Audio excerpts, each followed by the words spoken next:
ئەنیەوە لەگەڵمانە بۆ کەمپینێک ئێستا لە شاری سلێمانی ڕادەگەیەنرێت بۆ کۆکردنەوەی هاوکاری بۆ خاوەن پێداویستە تایبەتەکان. ڕامیار سڵاو لێبێت، زانیاری لای تۆ چییە لەبارەی ئەم کەمپینەوە؟ بەڵێ ڕێکخراوەکانی خاوەن پێداویستی تایبەت لە شاری سلێمانی ئەمڕۆ بڕیاران داوە کەمپینێک ڕابگەێنن کە لە 7 ڕێکخراو پێکهاتوون بۆ کۆکردنەوەی هاوکاری بۆ خاوەن پێداویستیەکانی تایبەت کە وەکو خۆیان دەڵێن لە ئێستا ژیان گوزاریان لە بارودۆخێکی سەختدایە. بۆیە یانوێت لە ڕێگەی ئەو کەمپینەوە بڕێک هاوکاری بۆ جەژن بۆ خاوەن پێداویستیەکانی تایبەت کۆ بکەنەوە.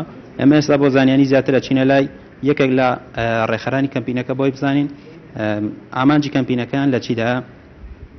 زەحمە نەبێ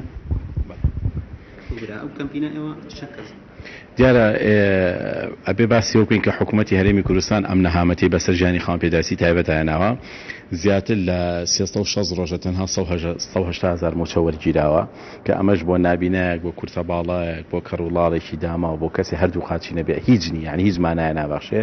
و لە مانگی ڕەمەزان توانمان لە ڕێی کۆمەڵی خێرخوازەوە هاوکاری کۆمەڵی ماڵی خاوەن پێداویستی تایبەت بکەین و ئێستش بەرەو جەژنی قوربانە ڕۆین لە پێناو قوتی جەژندایە کەمپینەکەمان سەدان خێزانی خاوەن پێداویستی تایبەت هەیە نانی سەر سفرەی ڕۆژی جەژنیانە. ئەم کەمپینە هەر حەو ڕێکخراوەکەی سلێمانی ئێوە پێشتر لە جەژنەکانی پێشووە ئەم کەمپینەتان ڕاگەیاندووە؟ وەکو کەمپین نە، بەڵام هیچ کاتێکیش بەقەدەر ئێستا ژیانی خاوەن پێداویستی تایبەت لە نەهامەتی و ناهەمواریدانە. ئەم کەمپینە لەمڕۆ دەست پێکا لە بارگای کورتە باڵەکانە لە بەرامبەر سنتەری بۆڵنگ لە کاتژمێر دەی بەیانی بۆ 12 شەوە و تا ڕۆژی هەینی 12 شەو بەردەوامە بێت. داوا لە خاوەن هەڵوێستەکانەکەین، خاوەن وجدانەکانەکەین، دەوڵەمەندەکانەکەین، بەرپرسەکانەکەین، کەسایەتی سیاسیەکانەکەین، ئەوەی کە یەک ڕۆژ ڕەوشتی مرۆڤایەتی تیاما ئەوەی ئەتوانێت هاوکاری بکە بە پێدانی تەنها 250 دینار لەم پارەیە دەتوانێت سفرەی جەژنی نابینایەک و کورتە باڵایەک و کەڕوڵاڵ و کەمەدامی. من پێشتر لە یەکێک لە ئەندامەکانی ئێوە بیستم ینی ژیانی بەشێک لە کەمەندامە لە ئێستا لە گوزاران و حاڵێکی خراپایە چەندی مانگە موچیان وەرنەگرتووە. تەنانەت یەکێک لەوان باسی لەوە کرد کە ماوەی 3 مانگە یەکێک لە نابینان تەنها 1,000 پێیە. ئەمە چۆن حاڵەتی وا ڕوو ئەکاتە ڕێکخراوەکان نە لە ڕووی ئاینی، لە ڕووی وجدانی، نە لە ڕووی دیموکراسی، نە لە ڕووی حکومڕانی ناتوانانی تەفسیری بۆ بکەی بەڕاستی. یعنی ئەم حکوومەتە جۆرێک نەهامەتی و بێڕێزی بەسەر خاوەن پێداویستی تایبەتیانەوە. حکوومەتی هەرێمی کوردستان ئەمێ ئەو بڵم خشتی خراپی زۆر کرد، بەڵام خراپترین شت کە دەستی بۆ برد قوتی بێوەژن و کەمەندام و نابینا و کەڕوڵاڵ و کورتە باڵا بوو کە دەستی بۆ برد کە ئەوە لای خوۆش هێڵی سوورە، لای خوا هێڵی سوورە، لای وڵاتە عەرەبیەکان هێڵی سوورە، لە ئەوروپا هێڵی سوورە، لە ئەمریکا هێڵی سوورە، بەڵام لای ئەم حکوومەتە بێمنەتە لوود بەرزە یعنی بێڕێزە بەرامبەر بە هاونیشتمانی خۆی ئەسڵەن باشیشینە و وەڵامی شت نایەتەوە.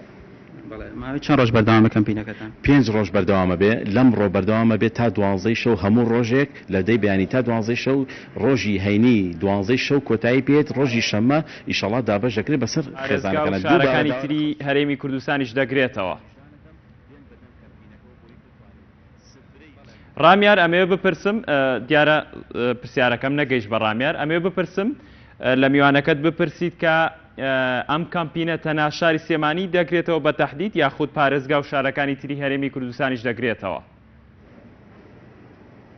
بەڵێ وەکو پرسیاریان کرد هاوکارم ئەڵێن ئەو کەمپینە تەنها لە شاری سلێمانیە یاخود شارەکانی تریش؟ ئێمە لە شاری سلێمانی ڕامانگەیانەوە، بەس تەنها لە سلێمانی زیاتر لە 50,000 خاوەن پێداویستی تایبەتەیە. چەند هەزار کەس هەیە کە زیاتر لە 4 بۆ 5,000 خاوەن پێداویستی تایبەت ئێستا خۆی ناونووس کردو کە قوتی جەژنی نیە، 1 دینا لە باخەڵیانە.